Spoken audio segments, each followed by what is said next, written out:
Hello மாணவ செல்வங்களே, இன்னைக்கு மேக்ஸில் ஒரு ஷார்ட் கட்ஸ் பார்த்துடலாம். ஸ்கொயரை பற்றினது இது. அஞ்சால் முடிகிற நம்பர் என்றைக்குமே கடைசியில் 25 தான் முடியும். இப்போ எடுத்துக்காட்டாக ஒரு 35ன்னு வச்சுக்கிறோமே. 35 ஸ்கொயருன்றது 35 × 35. அஞ்சால் முடிகிறது எல்லாமே கடைசியில் ஆன்சர் 25 தான் முடியும்.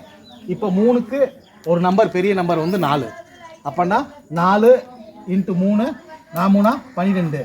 அதோட ஆன்சர் 1225. இதே மாதிரி தான் எந்த நம்பருக்கு வைக்கலாம். ஒரு 85ன்னு வச்சுக்கிறோமே. 85 × 85. இதோட ஆன்சர் என்னவா இருக்கும்? நமக்கு சொன்னது போல் கடைசியாக 25 தான் முடியும். அஞ்சால் முடிகிறது.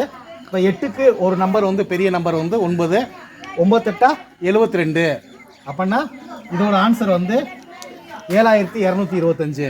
இது மாதிரி எந்த நம்பர் கடைசியில் 5 வர நம்பரை ஸ்கொயர் பண்ணோன்னா எல்லா நம்பர் இந்த மாடலில் செஞ்சு பார்த்தோம்னா ஆன்சர் குயிக்காக வந்துடும். ஒரு நிமிஷத்துக்குள்ளே பண்ணிடலாம். இந்த வீடியோ மேத்ஸ் ஷார்ட்கட் பிடிச்சிருந்ததுன்னா பார்க்குறவங்க ஃப்ரெண்ட்ஸுக்கு ஷேர் பண்ணுங்கள், சப்ஸ்கிரைப் பண்ணி லைக் பண்ணி பரப்புங்க. பாய்.